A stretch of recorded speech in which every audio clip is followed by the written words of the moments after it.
હાલો આપણે આવી છે અહીંયા સીએનજી બાઇક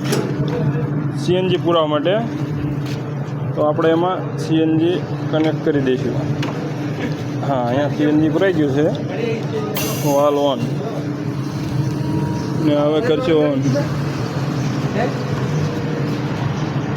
સીએનજી બાઇક ચાલુ થઈ ગયું છે એમ જોઈએ છે કેટલું આવે છે મોટરસાઇકલ આવ્યો સીએનજી માં હાલો ભાઈ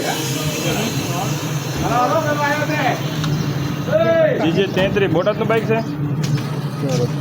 કેટલા કિલો બે આવી જાય આપણે ગાડી કેમ થયું 2 કિલો ટાંકી છે ભરેલી હતી બે હતી ને બે ટપકા હતા મેં તો બાઇક ફૂલ થઈ ગયું છે 64 રૂપિયાનું આવ્યું છે હા